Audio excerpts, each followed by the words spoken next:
patriotism, faith, national unity, education, fiscal responsibility, civility, the values that define America.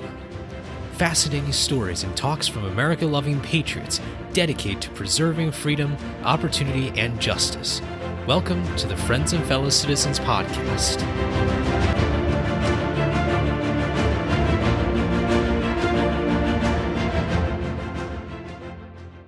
Hello, and welcome to another episode of Friends and Fellow Citizens. I'm your host, Sherman Tylowski, and today I've got a brief episode for all of you, but I think it really encapsulates how I believe we should be moving forward together, not just as a community here on Friends and Fellow Citizens, but as a nation.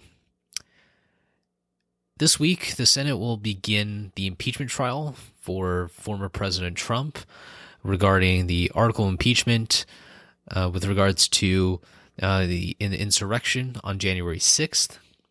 I'm not going to really get into the inner politics and the workings of the impeachment trial today, because I think there's something that's much more important that we need to come together and realize, and to have that full commitment. I was listening to a hearing just the other day discussing specifically events on January 6th, and there are multitude of answers there. But what I thought was particularly lacking was a vision, a way to move forward. Now, I think in life, one can never imagine these particular directions. I call Google Map directions of life. Now, we don't need to know all the specific steps, perhaps, but we need to get a general idea, a general direction of where we are going. And I want to offer three things that I think we need to focus on. I believe these things are much more effective than something that I'm seeing quite often on the news, or even some people I know personally. And that is really just the frustration and the undirected anger towards what is truly at stake at this point. There's people who are calling each other the worst names in the dictionary, just so they can try to prove a point or try to claim that there is some kind of hero. Personally, in my capacity, getting a lot of messages from people who really are saying the worst kinds of things, and they just have no regard for anyone else. It's all about themselves. And when ego takes over our politics, that's when we get into very dangerous territory. We can't stand for that. I won't stand for that. I don't think you will. So I've got three things here to look at, and I think as we progress through these difficult times, through a very challenging winter, through obviously a very challenging pandemic, there's lots of things that we can do. But one of the things we can do, and I think it is particularly significant at this time, is to set out positivity. Now, I know that seems cheesy. I know that I may just seem like an optimist, glass half full kind of guy. But I really think this is how America has always functioned. If we had always stuck with the past or stuck with the present, we'd never move forward. We would never have been able to dream. Part of dreaming is envisioning the kind of future that one can have. So the first thing I think we should focus on is truly on reopening the country and expecting some kind of normality in the months ahead. I know this might sound premature, and people will argue that it's just too soon, and I agree. I agree that it's too soon to specifically say that these places will open or we can socialize at this particular time.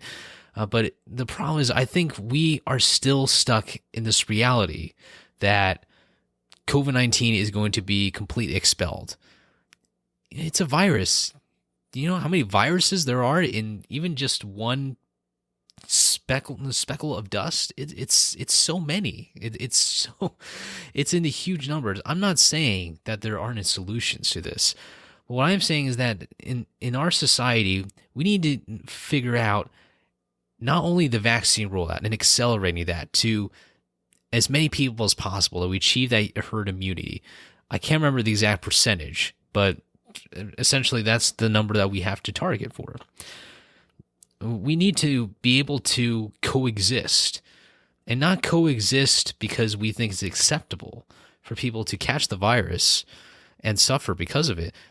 It's not that at all. But as a society, we have to adapt to the upcoming challenges. If we never ever do that, we'll just keep reeling. We'll just keep suffering the same consequences. Over time, we become an even bigger enemy than the enemy that which we're claiming to fight against.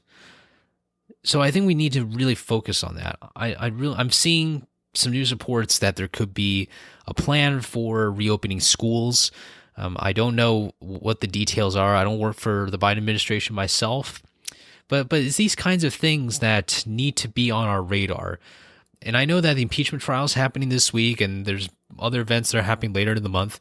But that's not where our country is going to go. I mean, it is a very, very significant event. Don't get me wrong. And I think that there are good arguments on both sides. Whether or not you believe on one side or the other, I think it depends on a number of things. The problem is that it's not a long-term vision. And I don't understand why there's people who fixated on the impeachment trial, when in fact, we need to look a lot more beyond the politics. This is something, ironically, that DC is not very good at, in my view. Looking beyond, looking across the forest, and not just looking at, an individual tree or a group of trees. We need to do better. I think we need to be better as a people, as a community, to be able to say to ourselves that we are going somewhere, that we're going to get through these very difficult times. So that's the first thing. But the second thing is, it's a bit more specific, but I think it's so relevant. And that is, we need to think about how to reopen the U.S. Capitol safely. It seems pretty specific, right? The average person, including myself, doesn't know all the details about this security, about the intelligence that's coming in right now.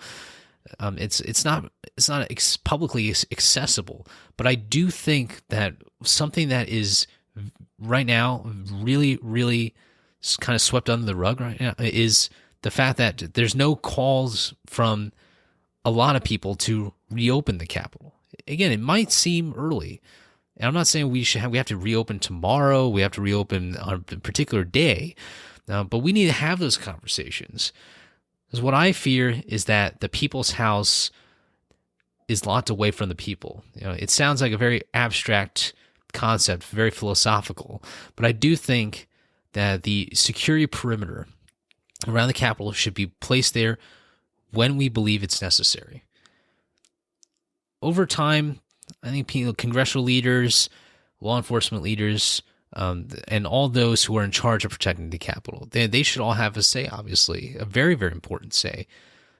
And I have utmost respect for the National Guard members who are at the Capitol right now, and of course the Capitol police officers and all the law enforcement agencies, both in the D.C. area and across the nation, that have supported efforts to ensure that the Capitol is as secure as possible.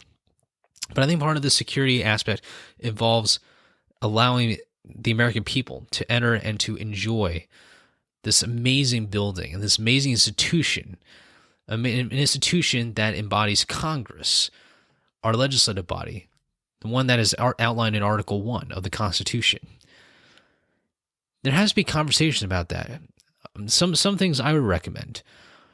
First of all, you can definitely understand what the events of January 6th mean, not just to people who were there, including myself, but to yourself and your fellow citizens. Talk to people about their impressions and what they believe should be done. You don't have to agree or disagree with them, but just have conversations. Be able to talk it out. I think there's a number of people who might feel alienated. I'm not going to lie that there are going to be people on both sides out who are not particularly helpful moving this country forward. On the one hand, you have people who are on the left-hand side of the spectrum who are portraying the rioters and the criminals out there who raided the Capitol as someone and somehow mainstream. Far from the truth. That's just not true at all. On the other side, you have people claiming that, well, the rioters and the looters were all on the left wing side of the spectrum. That's not true either. There has to be some kind of way for people to have those discussions so that you eliminate these two really, really extreme views. In fact, extreme views on both sides. But honest conversations have to come out of this. I'm a bit anxious that people might not know the events of what happened on January 6th as much as possible, but I encourage you to just, anytime someone brings it up, either in a conversation or on the news, just ensure that you're getting the right information. And I'm confident you will. But for those others who may not feel as confident about the validity of the information you're getting, be there to help them. I think we need to help each other out and ensure that we're getting the right information, but we're also having a lively conversation about what needs to be done, what needs to be fixed in this country, and how we move forward. The last thing I would say is that we need to learn how to take responsibility. I mean, I know this may seem simple, but I'm just astounded by how many people out there, with regards to January 6th, but for many other things as well, where they can't even take a stand. I mean, there have been lawmakers and there have been some others in both parties who should be called out like instantaneously, and many of us know that the leadership doesn't believe in these extreme views, but these leaders refuse to condemn these particular individuals. I think the extent to which people with extreme views should be not persecuted, I shouldn't say that, but to be punished, I think is very subjective. And I do think that there's some calls that are just too extreme. I think weeding out particular views should be really, really constrained and not to the expense of free speech. I'm seeing events, I'm seeing people with calls to do the worst kinds of things to certain people who may have believed something in the past, but have learned about it and have maybe realized that, hey, the other side, maybe they didn't take into account the extremist views on their end and never took any action. Personal responsibility, I think, is a two-way street. It's not just society giving you the option to take responsibility or not, or vice versa.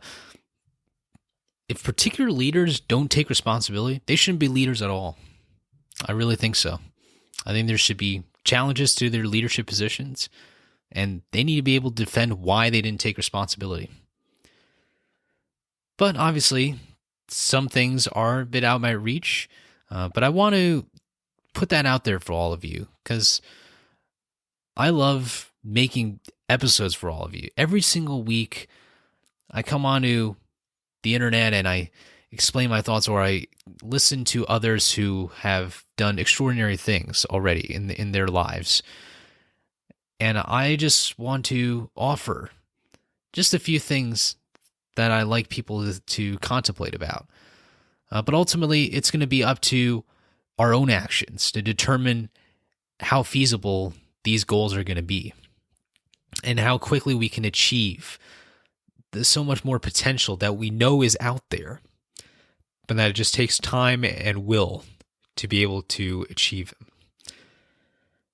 And with that, thank you so much for listening to my episode today, discussing how we can move forward beyond just the impeachment trial, but looking more forward throughout into 2021. Have a great rest of your day and rest of your week. Make sure you subscribe to our podcast.